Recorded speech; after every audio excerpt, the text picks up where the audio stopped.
Hello students, this is set 10 of 10 questions. A collection of 10 questions which have been asked in SSC CGL March 2020.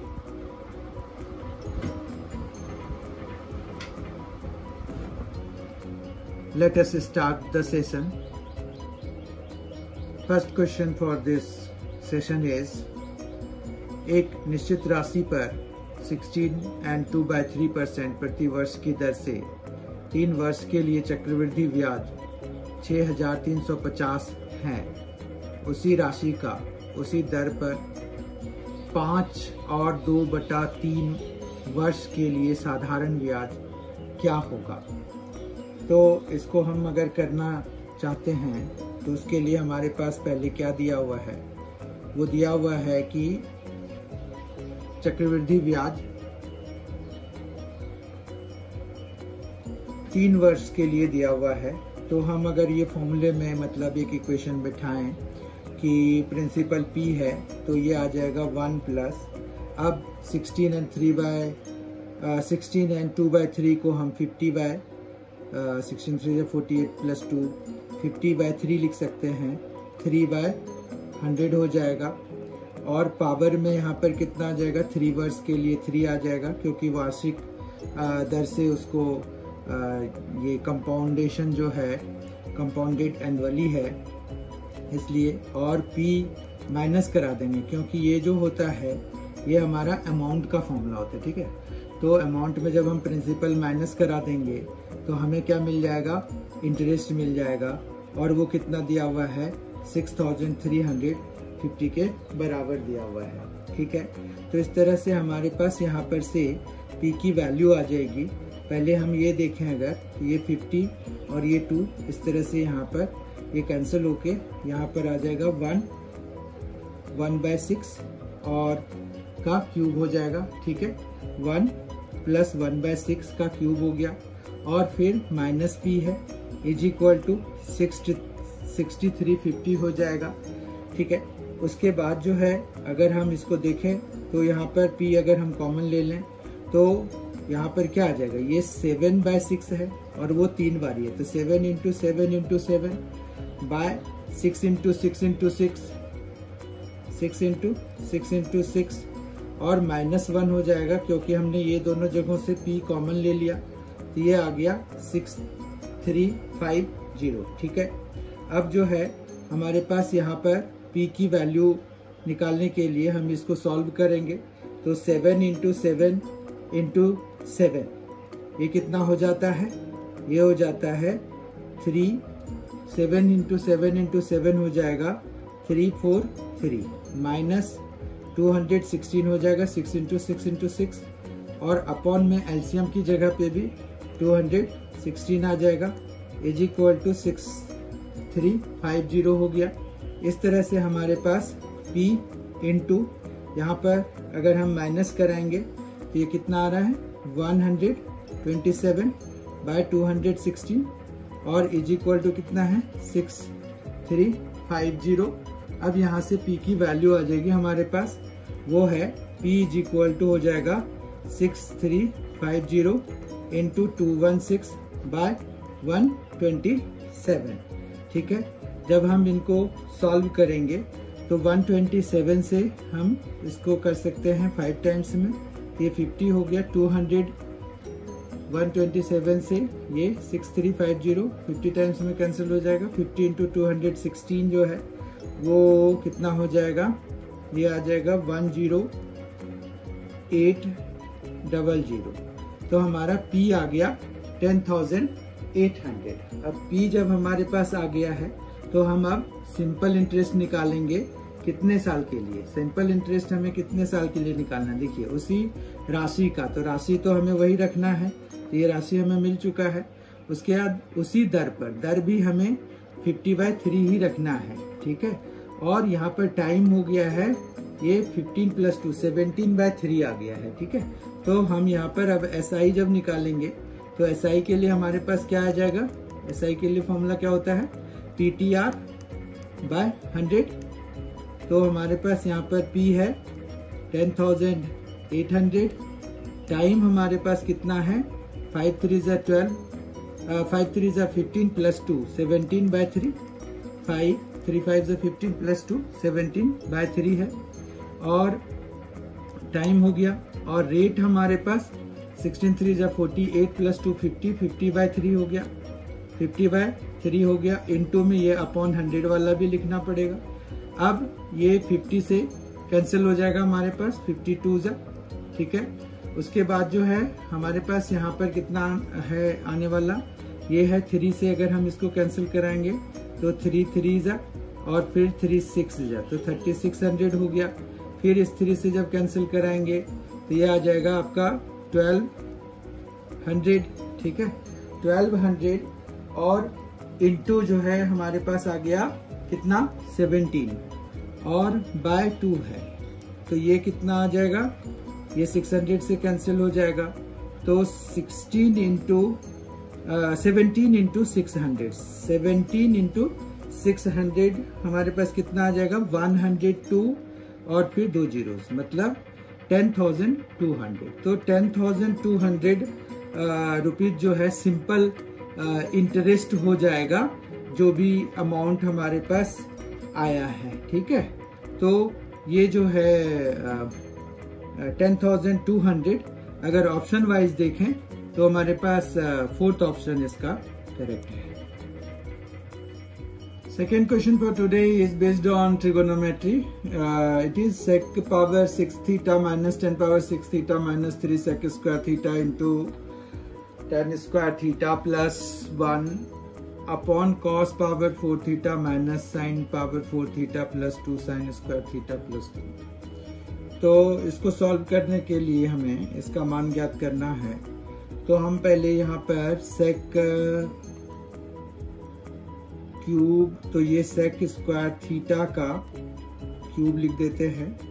इसको tan square theta का भी cube लिख देंगे, -3 sec square theta into tan square theta plus 1 upon में cos power 4 theta minus sin power 4 theta के लिए हम cos square theta plus sin square theta into cos square theta minus sin square theta लिख देंगे, plus 2 sin square theta और plus 2 तो है ही हमारे पास, ठीक है। इस तरह से हम अब जो है यहाँ पर a cube minus b cube का अगर फॉर्मूला लगाएंगे तो वो आ जाएगा sec square theta minus tan square theta एक ब्रैकेट में, ठीक है।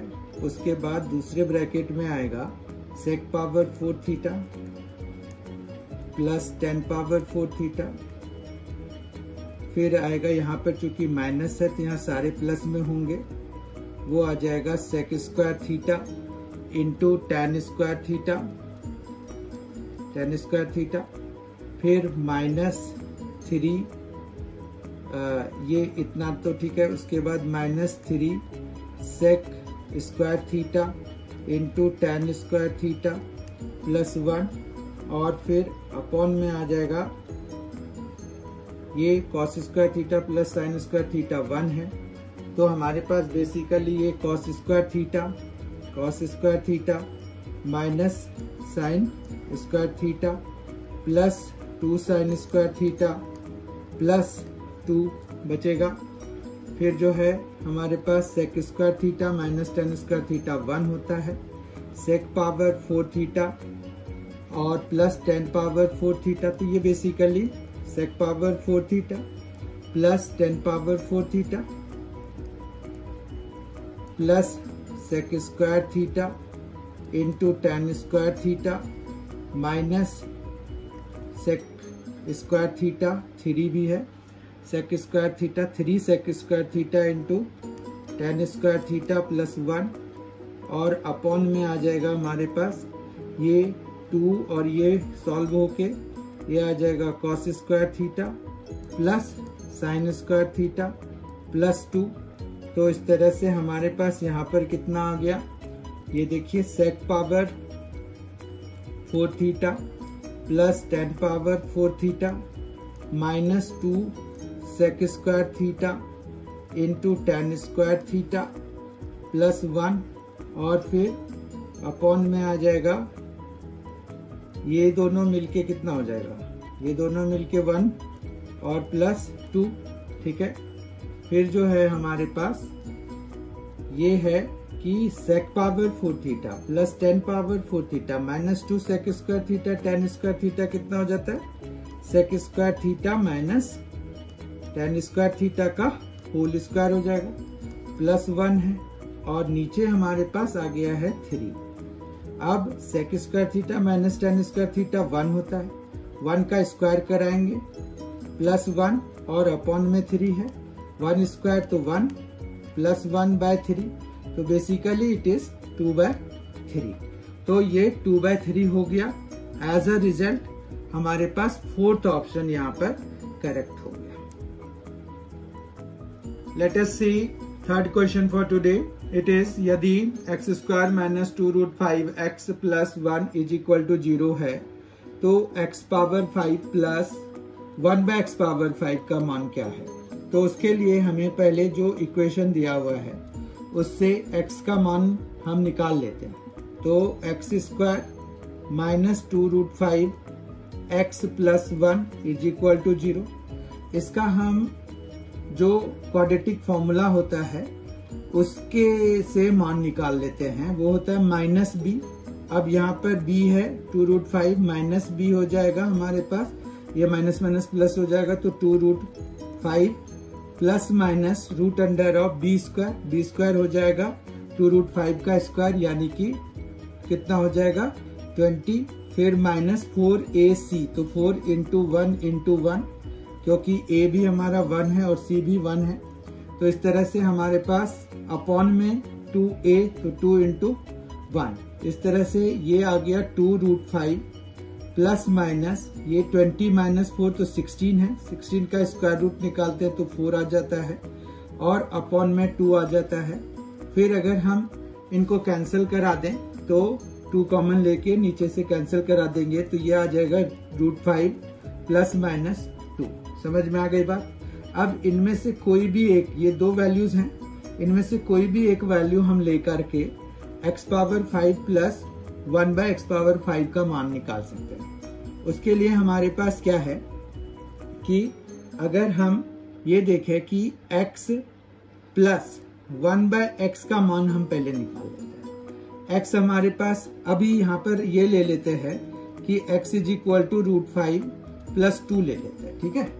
वो एक ही बात है, आपको जो भी वैल्यू लेनी होगी वो सेम ही आंसर आएगा, यहाँ पर कोई डिफरेंस आंसर में नहीं आपको मिलेगा। तो यहाँ पर ये है कि x प्लस 1/x हम निकाल लेते हैं, तो ये आ गया 5 प्लस 2, फिर यहाँ पर आ गया प्लस 1/√5 प्लस 2, ठीक है। फिर इसको सॉल्व करने के लिए हम क्या करते हैं, रैशनलाइज करते हैं, तो ये आ जाएगा √5 प्लस 2 प्लस ये आ जाएगा √5 माइनस 2 बाय, यहाँ पर आ जाएगा √5 का स्क्वायर माइनस 2 का स्क्वायर, ठीक है। क्या किया यहाँ पर रैशनलाइज कर दिया डिनोमिनेटर को, तो इस तरह से हमारे पास यहाँ पर आया √5 प्लस 2, और फिर क्या आया इधर से प्लस √5 माइनस 2 आया, ठीक है। √5 आया और माइनस 2 आया, तो अगर देखें तो ये 2 कट गया, तो बेसिकली हमारे पास x प्लस 1/x का मान जो है वो कितना आ गया, वो आ गया 2√5 के बराबर, ठीक। 2√5 के बराबर आ गया। अब इसी से हमें x power 5 plus 1/x power 5 का मान निकालना है। तो पहले हम इसका स्क्वायरिंग कराते हैं, देखते हैं क्या मिलता है। जब आप इसको स्क्वायर करेंगे तो आपको क्या मिलेगा, x square plus 1/x square plus 2 into x into 1/x, 2ab, ठीक है। a यहाँ x है और b 1/x है, ठीक है। अच्छी तरह से समझ में आ गया। अब स्क्वायरिंग करा रहे हैं, तो ये 2 2 4 और √5 का स्क्वायर 5, तो 4 इंटू 5 20 हो गया, ठीक है बात। और फिर ये x कट गया, कैंसिल हो गए आपस में, तो यहाँ पर कितना आ गया 2, फिर उधर ले जाएंगे तो 18 आ जाएगा, तो यह आ गया x square plus 1/x square is equal to कितना आ गया 18 आ गया, ठीक। इसको हम रखते हैं अभी ध्यान में। फिर हमारे पास x cube x plus 1/x का होल क्यूब जब कराएंगे तो हमें क्या मिलेगा, तो ये आ जाएगा x cube plus 1/x cube plus 3 into x into 1/x into x plus 1/x। ठीक है, इतना समझ में आ गया। अब x प्लस 1/x का क्यूब जब कराएंगे तो 2 2 2 तो 3 बार ही हो गया 8, फिर 5 8 5 जा 40 रूट 5 आ जाएगा इसका 2 रूट 5 का क्यूब। ठीक है, आप इसको देख लीजिए करके। और उसके बाद यहाँ पर x cube plus 1/x cube plus ये देखिए x कैंसिल हो गया, फिर यहाँ पर 3 x प्लस 1/x की वैल्यू हमारे पास ऑलरेडी है, वो कितना है 2 रूट 5 के बराबर है, तो ये इतना आ गया। अब यहाँ से हमें x cube plus 1/x cube की वैल्यू कितनी मिल गई, ये 6 रूट 5 40 रूट 5 में माइनस करा देंगे तो ये कितना आ जाएगा 34 रूट 5 आ जाएगा। ठीक है, अब हमारे पास एक तो ये एक्सप्रेशन है और एक ये एक्सप्रेशन है, इन दोनों को जब हम मल्टीप्लाई कराएंगे तो हमें x power 5 plus 1/x power 5 का मान निकलेगा। तो उसके लिए हम क्या करेंगे, मल्टीप्लाई करा देते हैं। तो x स्क्वायर x क्यूब से जब मल्टीप्लाई करेंगे x पावर 5 आ जाएगा। ठीक है, फिर x square into 1/x cube तो ये 1/x आ जाएगा, फिर plus 1/x square into x cube तो सिर्फ x आएगा। ठीक है, फिर 1/x square into 1/x cube तो 1/x पावर 5 आएगा। ठीक है, उसके बाद 18 और यहाँ 34 रूट 5 है, तो 18 इंटू 34 रूट 5 किसके बराबर हो जाएगा, तो 612 हो जाएगा, ये 612 रूट 5 के बराबर हो जाएगा। ठीक है, उसके बाद हमारे पास यहाँ पर फिर से x प्लस 1/x आ रहा है जिसकी वैल्यू है 2 रूट 5, तो वो 2 रूट 5 हम यहाँ लगा के और उधर ले जाएंगे क्योंकि हमें तो वैल्यू इन दोनों की निकालनी है। तो हमारे पास क्या आ जाएगा x power 5 plus 1/x power 5 is equal to ये कितना आ गया 2 रूट 5 है। ठीक है, तो ये 2 रूट 5 जब हम उधर ले जाएंगे तो हमारे पास कितना आ जाएगा, ये 2 रूट 5 इधर ले जाएंगे तो माइनस हो जाएगा, तो ये आ जाएगा 610 रूट 5। अब ऑप्शन वाइज अगर हम देखें तो 610 रूट 5 जो है हमारे पास सेकेंड ऑप्शन करेक्ट है। ठीक है, तो यहाँ पर सेकेंड ऑप्शन करेक्ट है। Fourth question for today's session is 24 संख्याओं का औसत 56 है, पहली 10 संख्याओं का औसत 71.7 है और अगली 11 संख्याओं का औसत 42 है। अगली 3 संख्याएं अर्थात 22वीं, 23वीं और 24वीं 1/2 1/3 5/12 के अनुपात में हैं। 22वीं और 24वीं संख्याओं का औसत क्या है, ये हमें पता करना है। तो हम पहले यहाँ पर अगर देखें तो 24 संख्याओं का औसत जो है 56 है, तो हमारे पास सम ऑफ ऑल 24 नंबर्स जो है वो कितना हो जाएगा, सम ऑफ ऑल 24 नंबर्स जब हम निकालेंगे तो वो हो जाएगा 24 इंटू 56, फिर इसको जब हम आपस में मल्टीप्लाई कराएंगे तो ये आ जाएगा 1344। ठीक है, फिर उन्होंने दिया हुआ है कि सम ऑफ फर्स्ट 10 नंबर्स निकल जाएगा उनके दिए हुए डेटा से, क्योंकि पहली 10 संख्याओं का औसत 71.7 है, तो यहाँ पर आ जाएगा 71.7 इंटू 10 जो कि आ जाएगा 717। ठीक है, फिर सम ऑफ नेक्स्ट 11 नंबर्स भी निकल जाएगा, सम ऑफ नेक्स्ट 11 नंबर्स क्या निकल जाएगा, वो 42 इंटू 11, ये आ जाएगा 462। ठीक है, बात यहाँ तक समझ में आ गया होगा। अब जो है ये कह रहे हैं कि 22nd नंबर जो है, फिर 23rd जो है और 24th जो है, उनका जो रेशियो है वो 1/2 इज़ टू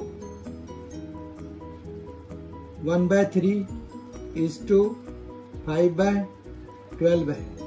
तो इस तरह से 12 से अगर हम थ्रू आउट मल्टीप्लाई करा दें, क्यों 2 3 12 का एलसीएम 12 होता है, तो 12 से मल्टीप्लाई करा देंगे तो ये 6:2, फिर ये आ जाएगा 4:2 और ये 5 ही रहेगा। ठीक है, तो 6:4:5 6:4:5 आ गया। ठीक है, अब अगर हम मान लें कि ये जो है 6K plus 4K plus 5K, तो टोटल कितना हो गया 15K।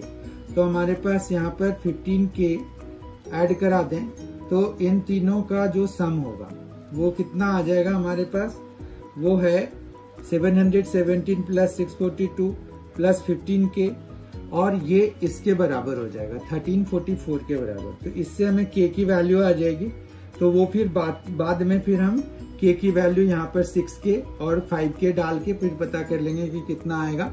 ठीक है, तो पहले हम K की वैल्यू निकाल लेते हैं, तो उसके लिए हमें पहले सम चाहिए। तो सम हमारे पास इन दोनों का आ जाएगा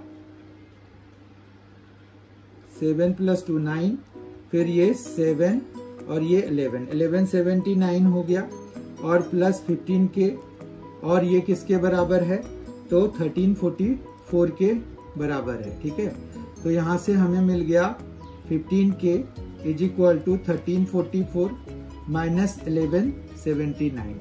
ठीक है, तो फिर यहाँ पर आ जाएगा हमारे पास K = जब हम इनको सॉल्व करेंगे तो हमारे पास ये आ रहा है 165 के बराबर, और अपॉन में हमारा आ गया 15। ठीक है, तो ये 15K के लिए तो ये 11 आ गया, तो K की वैल्यू 11 आ गई। तो अब हमें ये कह रहे हैं कि 22nd और 24th के बीच का जो है रेशियो क्या है, तो ये आ जाएगा 6 × 11, और वो जो है औसत क्या है, उनके नंबर का औसत क्या है, रेशियो नहीं चाहिए हमें, औसत चाहिए। तो ये 66 आ गया और ये 55 आ गया। 66 और 55 मिलके कितना हो जाएगा 121। औसत इसका अगर निकालें तो ये आ जाएगा 60.5।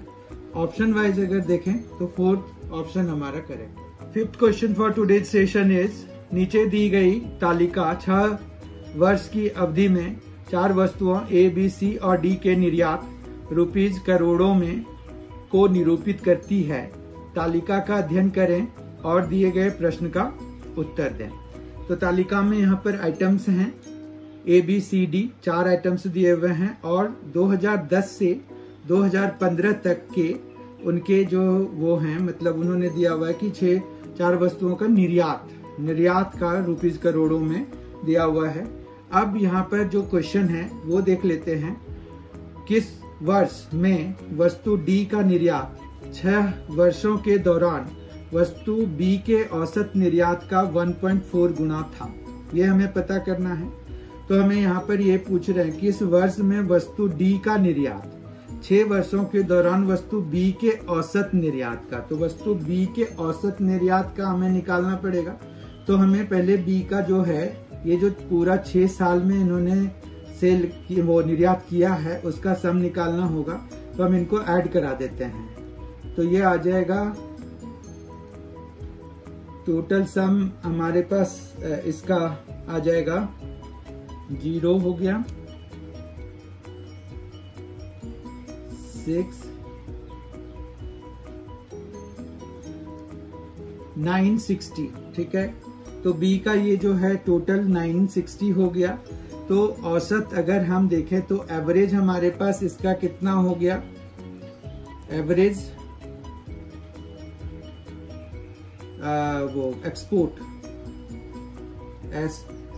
एवरेज एक्सपोर्ट ऑफ B जो है वो हो जाएगा 960 बाय 6 ईयर्स का है, तो 6 से डिवाइड कराएंगे तो ये आ जाएगा 160। अब ये कह रहे हैं कि 1.4 टाइम्स होना चाहिए, तो हमारे पास 160 को 1.4 से मल्टीप्लाई करा देते हैं, तो ये आ जाएगा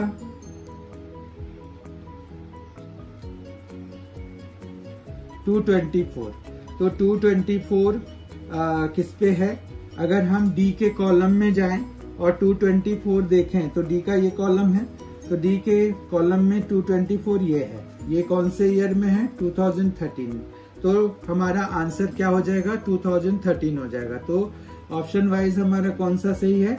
सेकेंड ऑप्शन करेक्ट है। आज का 6th क्वेश्चन है, अगर एक रेलगाड़ी की चाल उसकी सामान्य चाल से 20 किलोमीटर पर आवर बढ़ा दी जाती है तो उसे 300 किलोमीटर की दूरी तय करने में 2.5 घंटे कम लगते हैं। रेलगाड़ी को अपनी सामान्य चाल से 192 किलोमीटर की दूरी तय करने में कितना समय लगेगा? तो ये पता करना है। तो अगर हम यूजुअल स्पीड यहाँ पर x ले लें, तो यूजुअल स्पीड अगर हमने x सपोज कर लिया, x kilometre per hour suppose कर लिया, तो यूजुअल स्पीड, उसके बाद यहाँ पर डिस्टेंस है 300, उसके बाद अगर स्पीड बढ़ा दिया उन्होंने तो 20 किलोमीटर पर आवर बढ़ा दिया, तो अब नया समय इतना लगेगा 300 को कवर करने में, जो कि पुराना समय ये है, उसमें से 2 and 1/2 यानी कि 5/2 आवर्स कम लग रहा है। तो ये एक इक्वेशन हमारे पास तैयार हो गया। इसी को सॉल्व करना है तो हम 300/x + 20 minus 300/x is equal to -5/2 कर सकते हैं। फिर हम जो है यहाँ पर 300 कॉमन ले लेते हैं और फिर ये बचेगा x + 20 minus 1/x is equal to -5/2। तो यहाँ पर हम एलसीएम लेंगे, फिर इसको सॉल्व करते हैं तो 5 से 300 हमारा 60 टाइम्स में कैंसिल हो जाएगा और फिर इनका एलसीएम वगैरह ले लेते हैं तो x माइनस 20 हो जाएगा, अपॉन में x² + 20x हो जाएगा, जो कि हमारा यहाँ पर कितना आएगा माइनस ये 1/120 के बराबर हो गया, क्योंकि ये 60 इधर आके मल्टीप्लाई हो जाएगा। तो इस तरह से ये x कैंसिल हो गया। तो हमारे पास यहाँ पर x² + 20x जो है वो ये माइनस और ये माइनस दोनों मिलके 2400 के बराबर हो गया। x² + 20x minus 2400 is equal to 0 हो गया। फिर जब हम इसको सॉल्व करेंगे तो x² + 60x minus 40x minus 2400 is equal to 0 हो गया। फिर x यहाँ पर आ जाएगा, x माइनस 60, 40 कॉमन लेंगे तो x + 60 इज इक्वल टू 0। तो यहाँ से हमें x इज इक्वल टू एक तो -60 और दूसरा 40। अब चूंकि x जो है वो स्पीड है, चाल है, तो वो नेगेटिव नहीं हो सकता, तो ये 40 आ गया। अब हमें पता करना है कि टाइम कितना लगेगा 192 का किलोमीटर कवर करने में 40 किलोमीटर पर आवर के स्पीड से। तो ये 4 + 16 हो गया, 4 8 तो 4.8 आवर्स उसको लगेगा। तो इस तरह से ऑप्शन वाइज अगर देखें तो थर्ड ऑप्शन करेक्ट है। ठीक है, समझ में आ गया आप लोगों को। 7th क्वेश्चन है, एक परीक्षा जिसमें पूर्णांक 500 था, A को B की तुलना में 25% अधिक अंक प्राप्त हुए, B को C की तुलना में 60% अंक प्राप्त हुए और C को D की तुलना में 20% कम अंक प्राप्त हुए। यदि A को 80% अंक मिले हों तो D को कितने प्रतिशत अंक मिले, ये हमें पता करना है। तो सबसे पहला हम यहीं से शुरू करते हैं। A को 80% मिला, तो A को अगर हम मार्क्स वाइज देखें तो A को कितना मिल गया, 400 मिल गया। ठीक है, अब B को जो है हम मान लेते हैं कि स्मॉल b मार्क्स मिले हैं। ठीक है, अब ये जो B है उसको A को B की तुलना में 25% अधिक प्राप्त हुआ है, तो मतलब B को जितना मिला उससे 25% ज्यादा, मतलब 1.25 बनेगा 400। ठीक है, इससे हम फिर B की वैल्यू निकाल पाएंगे, इससे B की वैल्यू हम निकाल पाएंगे। ठीक है, तो हम B की वैल्यू जब निकालना चाह रहे हैं तो यहाँ पर क्या होगा, B इज इक्वल टू 400 और फिर हम डिवाइड कराएंगे 1.25 से, तो ये कितना आ जाएगा 1.25 से अगर हम 4 को डिवाइड कराते हैं तो ये पॉइंट हटाएंगे, 2 जीरोज आ जाएगा, 25 5 जा और 25 ये कितना टाइम में जाएगा, 16 टाइम में जाएगा, 400 तो 1600 हो गया। ठीक है, तो 1600 हो गया और 5 है तो ये आ गया 320। तो बी को कितने मार्क्स मिले हैं, 320 मिले हैं, इतना पता चल गया। फिर ये कह रहे हैं कि बी को सी की तुलना में 60% अधिक अंक प्राप्त हुए हैं। अब सी को अगर हम मान लेते हैं कि स्मॉल सी प्राप्त हुआ है तो 1.6 सी के बराबर है हमारा 320। ठीक है, समझ में आया ये। उसके बाद अगर 1.6 सी जो है तो सी की वैल्यू मतलब स्मॉल सी की वैल्यू हमारे पास आ जाएगी 200। इससे डिवाइड करेंगे तो सी की वैल्यू 200, मतलब सी को जो है 200 मार्क्स मिले हैं। फिर सी को 200 मार्क्स मिले हैं और डी की तुलना में 20% कम है, और स्मॉल डी हम मान लेते हैं कि डी को मिले हैं, तो 0.8 डी जो है ये 20% कम, वो सी के बराबर है, मतलब 200 के बराबर है। तो डी इज इक्वल टू कितना हो जाएगा, 200/0.8 हो जाएगा। ठीक है, तो ये एक पॉइंट हटाते हैं, ये आ गया, तो ये आ जाएगा 250। तो डी को कितने मार्क्स मिले, 250। टोटल मार्क्स कितना था, 500। 250/500 तो आधा हो गया, यानी कि कितना परसेंट मिला, 50%। Option wise 4th option correct. आज का 8th क्वेश्चन है, ट्रायंगल ABC में एंगल C 90 डिग्री है, AC 5 सेंटीमीटर और BC 12 सेंटीमीटर। फिर है एंगल A का समद्विभाजक मतलब बाइसेक्टर BC से बिंदु D पर मिलता है, AD की लंबाई क्या है। उसके लिए हमें पहले एक ट्रायंगल बनाना पड़ेगा। एक ट्रायंगल बना लेते हैं, ये एक ट्रायंगल बन गया हमारे पास, राइट एंगल ट्रायंगल बन गया।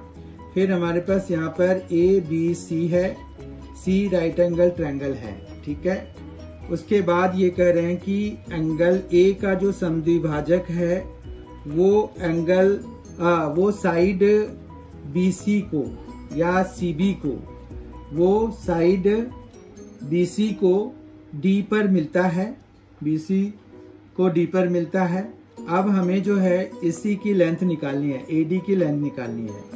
तो उससे पहले जो जो चीजें हमें दी हुई हैं वो लिख लेते हैं। AC हमारा 5 सेंटीमीटर है। ठीक है, AC हमारा 5 सेंटीमीटर है, तो ये हम यहाँ पर लिख लेते हैं। फिर BC हमारा 12 सेंटीमीटर है, तो ये टोटल हमारा 12 सेंटीमीटर है। ठीक है, तो हमने यहाँ पर BC की जगह पे भी 12 सेंटीमीटर लिख लिया, यहाँ तक कोई दिक्कत नहीं है। उसके बाद जो है अगर हम देखें तो ये जो है समद्विभाजक है, उसके बाद ये राइट एंगल ट्रायंगल है, 5 है, ये 12 है, तो ये 13 हो जाएगा। ये जो हाइपोटेनियस है इसका ये 13 सेंटीमीटर हो जाएगा।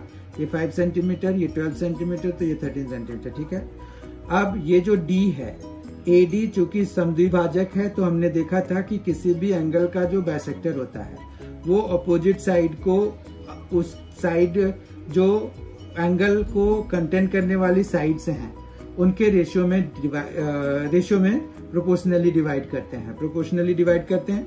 तो इस तरह से हमारे पास क्या आ जाएगा, CD बाय जो DB है वो कितना बन जाएगा, CD बाय DB जो है वो हो जाएगा 5/13। ठीक है, इस तरह से हम DB की वैल्यू यहाँ से निकाल सकते हैं 13 CD/5। फिर हमारे पास यहाँ पर टोटल जो है CD प्लस ये DB, CD प्लस DB जो है वो कितना दिया हुआ है, 12 के बराबर दिया हुआ है। ठीक है, फिर CD प्लस DB की जगह पे हम 13 CD/5 लिख देते हैं और ये 12 के बराबर है। ठीक है, उसके बाद ये 5 CD प्लस 13 CD, तो 18 CD/5 इज इक्वल टू 12 हो जाएगा। तो ये 6 2 6 3, तो यहाँ पर CD इज इक्वल टू कितना आ जाएगा, 5/3 आ जाएगा। CD हमारे पास 5/3 आ गया। उसके बाद जो है यहाँ पर जो है 5/3 और ये 2 है, तो इंटू 2 भी है, तो 10/3 आ जाएगा। टोटल 10/3 आ गया CD की वैल्यू। ठीक है, अब हम यहाँ पर छोटे वाले ट्रायंगल में, ये जो हमारे पास यहाँ पर ACD बन रहा है, उसमें अगर हम पाइथागोरस लगाएं तो AD square is equal to कितना है, AC square plus CD square है। AC है 5 तो 5 स्क्वायर और CD आया है अभी 10/3 तो 10/3 का स्क्वायर।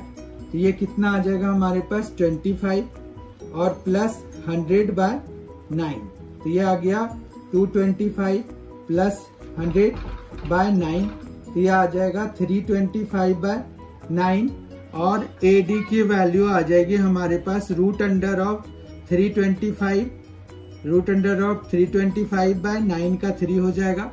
अब 325 कितना हो जाता है, 25 इंटू कितना 13 से आता है, तो हम इसको फिर क्या लिख सकते हैं, 25 के बदले में हम 5 ले लेते हैं और 13 रहने देते हैं, तो 5√13/3 आ जाएगा। ठीक है, 5√13/3 आ गया। ये किसकी वैल्यू, रूट अंडर ऑफ 325 का आ गया 5√13 और अपॉन 3 तो था ही हमारे पास। तो इतना सेंटीमीटर हमारे पास किसकी लेंथ आ गई, AD की लेंथ आ गई। ठीक है, ऑप्शन वाइज अगर देखें तो 5√13/3 जो है थर्ड ऑप्शन हमारा करेक्ट है।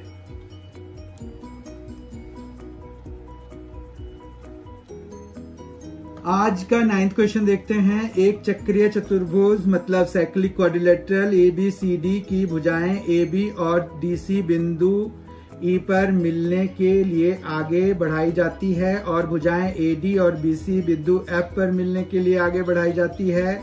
यदि एंगल ADC 75 डिग्री और एंगल BEC 52 डिग्री हैं, तो एंगल BAD और एंगल AFB के बीच का अंतर ज्ञात कीजिए। ठीक है, तो इसके लिए हमें सबसे पहला काम क्या कि हम एक साइक्लिक क्वाड्रिलेटरल बना लेते हैं। साइक्लिक क्वाड्रिलेटरल बना लेते हैं और फिर जो है उसको हम वैल्यूज निकालने की कोशिश करेंगे। ठीक है, तो एक साइक्लिक क्वाड्रिलेटरल पहले बना लिया जाए। साइक्लिक क्वाड्रिलेटरल के लिए मतलब हम एक सर्कल बना लेंगे। एक सर्कल बना लिया, उसके बाद यहाँ पर ये है कि ये ऐसे बढ़ाया गया, ये इधर मिल गया, उसके बाद ये इधर को बढ़ा करके इधर मिला दिया। ठीक है, तो हमारे पास यहाँ पर किसको किसको बढ़ाया गया है ये भी देख लेते हैं। ये देखिए, ये एक फिगर बन गया हमारे पास, ये ट्रायंगल ऐसे हो गया और ये इधर हो गया। ठीक है, अब ये साइक्लिक क्वाड्रिलेटरल है। उसके बाद हमने ABCD बनाया है, AB को बढ़ाया गया है और DC को, ABCD, AB और DC को कहाँ पर, E बिंदु पर मिलने के लिए बढ़ाया गया था, जबकि AD और BC को बढ़ाया गया था F बिंदु पर मिलने के लिए। ठीक है, उसके बाद अगर हम देखें तो हमारे पास ADC जो है ये एंगल 75 डिग्री है। अगर ये 75 है तो चूंकि हमारे पास अपोजिट एंगल का सम 180 डिग्री होता है साइक्लिक क्वाड्रिलेटरल के लिए, तो ये 105 डिग्री हो जाएगा। ये 105 डिग्री हमने अभी निकाल लिया, हमें इसकी जरूरत पड़ेगी। फिर उन्होंने कहा है कि एंगल E जो है हमारे पास, E यहाँ पर BEC, देखिए BEC यानी कि ये वाला एंगल BEC जो है वो 52 डिग्री है, तो BEC 52 डिग्री हमारे पास आ गया। अब अगर हम इस ट्रायंगल को कंसीडर करें तो 75 एक एंगल है, दूसरा 52 है, तो टोटल मिला के कितना हो गया, 127 डिग्री हो गया। 127 डिग्री हो गया तो ये एंगल हमारे पास आ जाएगा, ये वाला हमें चाहिए, BAD एंगल हमें चाहिए। ये X हमारा कितना आ जाएगा, तो 180 डिग्री माइनस 127 डिग्री, तो ये आ जाएगा यहाँ पर 53 डिग्री। ठीक है, ये 53 डिग्री आ गया। उसके बाद हमारे पास अगर इधर देखें तो इधर हमारे पास F के लिए अब X आ गया है, ये 105 है, तो 53 प्लस 105 तो 158।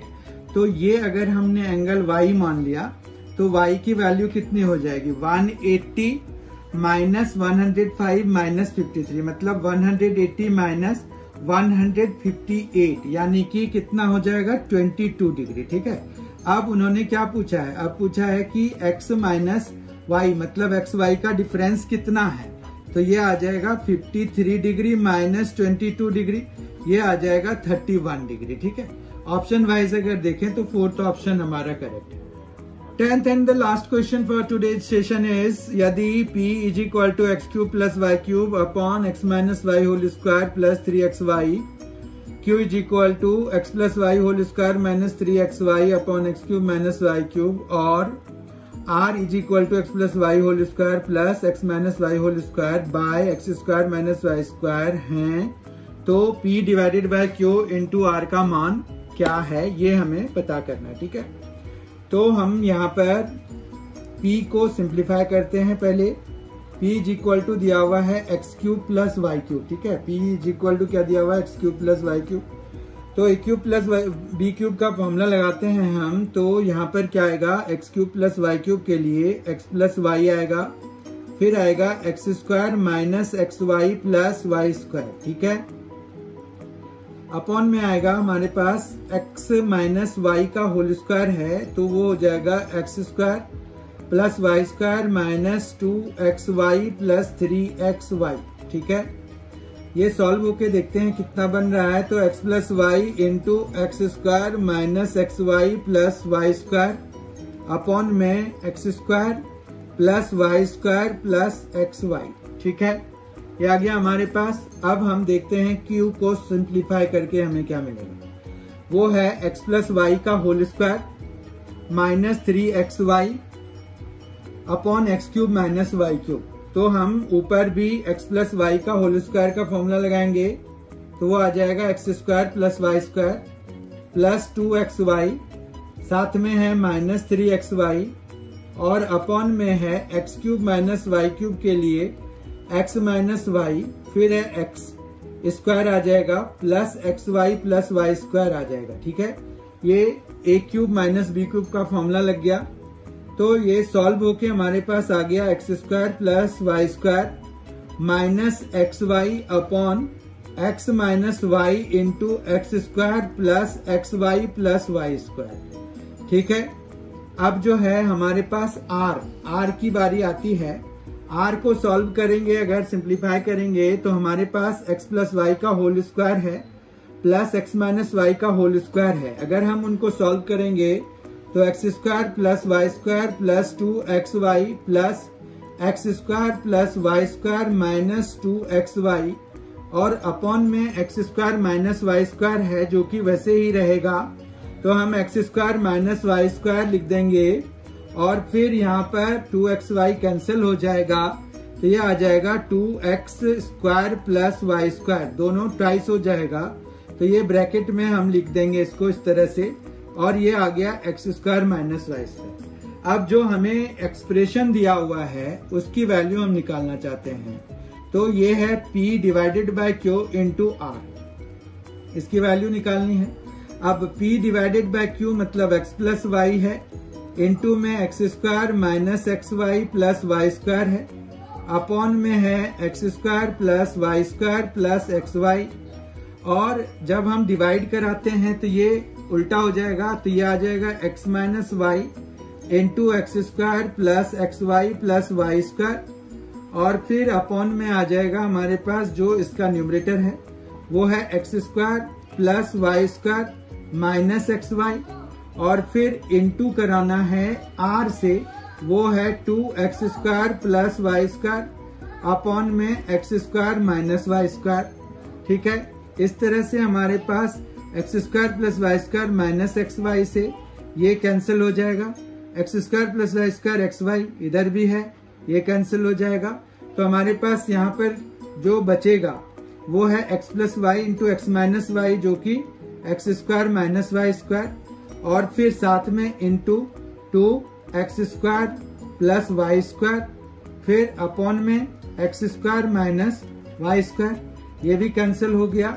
तो इस तरह से हमारे पास इसकी जो वैल्यू आई वो आ गई है 2x square plus y square. ठीक है, अगर ऑप्शन वाइज हम देखें तो 2x square plus y square हमारा सेकेंड ऑप्शन करेक्ट है। इस तरह से आज का ये सेशन समाप्त होता है। Thank you very much for being with us.